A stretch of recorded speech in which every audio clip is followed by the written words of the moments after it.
How close to the sun can a spacecraft carrying people actually get? It sounds like a question with a distance for an answer. Some number of million kilometers, printed on a card, and we move on. But the honest answer is stranger, and it starts the same way the last one did.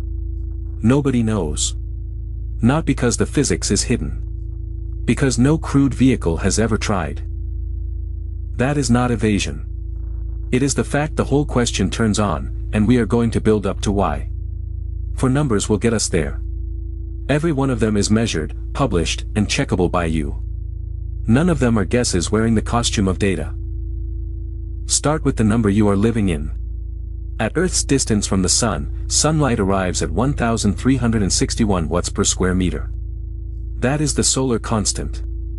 Every solar panel, every climate model, every thermal calculation for every satellite in Earth orbit begins from that figure. Hold on to it, because it is about to stop being small. Sunlight obeys the inverse square law. Have your distance from the sun and the energy falling on you does not double. It quadruples. Go 10 times closer and it is 100 times stronger. This is the most important sentence in the video, because it means the danger does not rise gently as you approach. It rises like a wall. So how close have people actually been? Here is the second number, and it sounds like a mistake the first time you hear it. Roughly 147 million kilometers.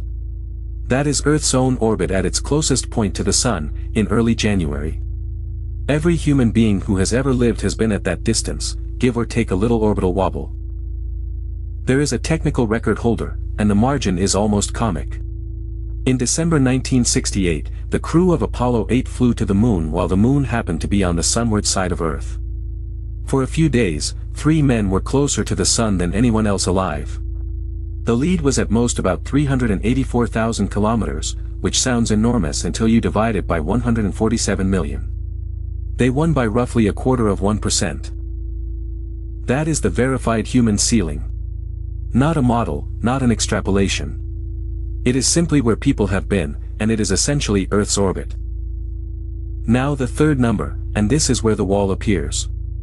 On the 24th of December, 2024, NASA's Parker Solar Probe passed 6.1 million kilometers above the surface of the sun measured from the sun's center, that is fewer than 10 solar radii. At that distance NASA puts the sunlight falling on the spacecraft at about 475 times what Earth receives. Run it yourself. 475 times 1,361 watts is roughly 646 kilowatts per square meter. 646 kilowatts. On every square meter. Continuously. Put the two numbers side by side and the shape of the problem appears, the same shape as every question on this channel. The closest a crewed vehicle has ever been is about 22 times farther out than a robotic probe has already flown. Not twice as far. Not 3 times. 22. Everything between those 2 points is engineering nobody has done yet. So what actually stops us? Here the physics is clear even where the data is missing. The failure is not that a spacecraft melts on approach, because in vacuum there is no air to carry heat into the hull. The problem is radiant energy striking a surface, and the only way to survive it is to put something between yourself and the sun that can absorb that flux and radiate it away again before it reaches anything fragile. Parker does exactly that, and the specification is worth reading slowly.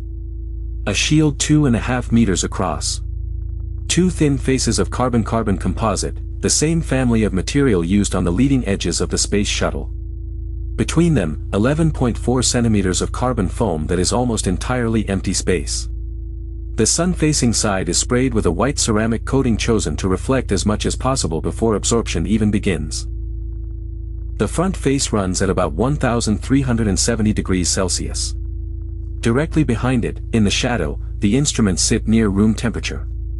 That difference, across a hand's width of foam, is the entire mission. So how close could a crewed ship get? There is no measured answer. Nobody has flown one, and the extrapolation is not simple, because the problem does not scale the way intuition suggests.